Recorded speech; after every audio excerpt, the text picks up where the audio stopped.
और पटना से संवाददाता आदित्य झा हमारे साथ जुड़ गए हैं, ज्यादा जानकारी देंगे। आदित्य, देखिए तस्वीरें तो अपने दर्शकों को दिखा रहे हैं किस तरीके से सरकार के खिलाफ जमकर ये अभ्यर्थी लगातार प्रदर्शन कर रहे हैं। फिलहाल आपसे अपडेट चाहेंगे, किस तरीके से अभ्यर्थियों का प्रदर्शन अभी भी लगातार जारी है?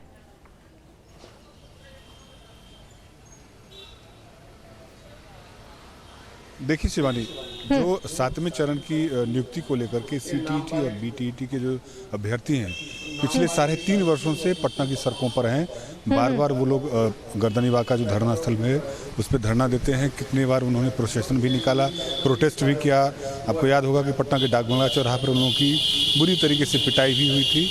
इस बार फिर से वो अपनी 7वें चरण की नियुक्ति की मांग को लेकर के 7 दिनों से यहाँ पर अनिश्चितकालीन आंदोलन पर आए हुए हैं। और अभी भी आप देख सकते हैं कि ये लोग लगातार 24 घंटे यहीं पर सरकार से मांग कर रहे हैं कि 3.5 वर्षों से जो सिर्फ उनको आश्वासन मिल रहा है कि आपकी बहुत जल्दी नियुक्ति हो जाएगी, अभी तक उनकी नियुक्ति नहीं हुई। चाहे वो एनडीए की सरकार हो या अभी महागठबंधन की सरकार हो, दोनों के शिक्षा मंत्रियों ने इनको आश्वासन दिया था। और शिक्षा विभाग के तमाम जो आला अधिकारी हैं उन्होंने इन लोगों को लिखित आश्वासन दिया था कि बहुत जल्दी 7वें चरण की बहाली हो जाएगी। लेकिन अभी तक इन लोगों की बहाली नहीं हुई है। आज मुख्यमंत्री का इन्हीं के संगठन के लोगों ने मधुबनी में घेराव भी किया था और लगातार ये पटना में पिछले 7 दिनों से यहाँ पर धरना पर बैठे हुए हैं। हम बात करते हैं कि आखिर क्यों विलंब हो रही है और क्यों आप लोग लगातार 7 दिनों से फिर से आंदोलन करने पर उतारू हो गए हैं। बिल्कुल, इस वर्ष में हम लोग लगभग 10-15 बार आ चुके हैं आंदोलन पर और कई बार रोड पर हम लोग गए हैं और वहाँ पर भी हम लोगों ने आंदोलन किया है। और 22 अगस्त जो कि देशव्यापी आंदोलन बना था और शिक्षक आंदोलन ऐसा कभी भी भूत में नहीं हुआ था, जो कि हम लोगों ने अपनी संख्या के अनुसार दिखाया और हमने अपना बल दिखाया। लेकिन फिर भी सरकार नहीं सुन रही है हम लोग की बातों को।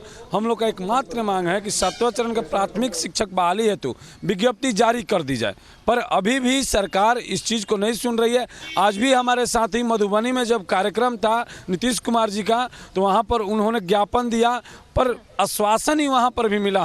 हमें एक डेट जारी करने की मांग कर रहे हैं हम लोग, एक कट ऑफ डेट जारी करने की मांग कर रहे हैं हम लोग, जो कि नहीं किया जा रहा है सरकार की तरफ से। इन लोगों का साफ कहना है कि सरकार की तरफ से सिर्फ आश्वासन मिलता है। कुछ और छात्र हैं सर, आश्वासन तो मिला है, विगत 3 वर्षों से आश्वासन ही मिल रहा है। आश्वासन नहीं चाहिए सर, हम एक ही विनती करते हैं सर, हम लोग को प्राइमरी नोटिफिकेशन दे दीजिए सर, इससे बढ़ के और कुछ नहीं चाहते हैं। राजनीतिक पेच में हम लोग को मत फंसाइए सर, कभी आप इसके साथ जाते हैं कभी उसके साथ जाते हैं, हम वो नहीं चाहते हैं सर। हम लोग का सिर्फ एक ही मांग है सर कि प्राइमरी नोटिफिकेशन दीजिए सर, और इससे ज़्यादा हम कुछ नहीं चाहिए सर। हम लोग सर बहुत परेशान है सर, गरीब घर से आते हैं सर, रोड पे बैठे हैं सर विगत 3 वर्षों सर। हम लोग बहुत 400 किलोमीटर दूर से अररिया जिला से आते हैं सर। गर्दनीबाग में रहना कितना टफ है सर, देख सकते हैं कितना गंदा है सर, फिर भी हम लोग प्रदर्शन कर रहे हैं सर। अपनी मांग है कि प्राइमरी नोटिफिकेशन दे दीजिए प्लीज़ सर। देखिए, प्राइमरी नोटिफिकेशन को लेकर के ये लोग लगातार आंदोलन भी कर रहे हैं। पिछली बार ये लोग मार भी खाए थे पुलिस के हाथों।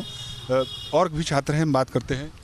देश के अंदर एक प्रधानमंत्री का चुनाव होता है, 134 करोड़ लोगों का वोट सुबह से लेकर शाम तक में गिनती हो जाता है और सारी समस्या का समाधान निकल जाता है और लगभग देश में प्रधानमंत्री बन जाते हैं। 134 करोड़ वोट की गिनती हो जाती है।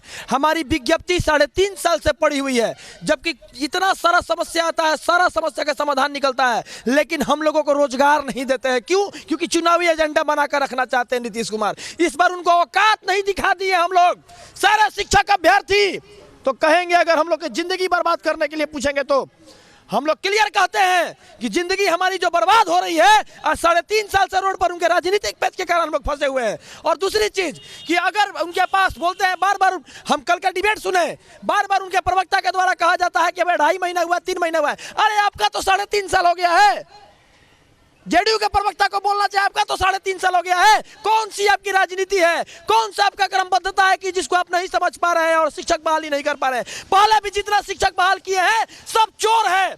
आधा से अधिक देखिए तो गोपालगंज में निकल रहा है, कभी सहरसा में निकल रहा है, कभी मधुबनी में निकल रहा है। सब जितना उत्तर प्रदेश से सटे हुए राज्य, वहां पर चोर शिक्षक निकल रहा है। आप खुद देख रहे हैं न्यूज से कैसी उनकी प्रक्रिया है, कैसा उनका सोच है, कैसा उनका ये है। हम लोग को अगर नहीं देंगे विज्ञप्ति तो अमरण अनशन करेंगे और यहीं पर अपना जिंदगी को त्याग देंगे। 24 घंटा हम लोग रहते हैं आंदोलन में यहाँ पर।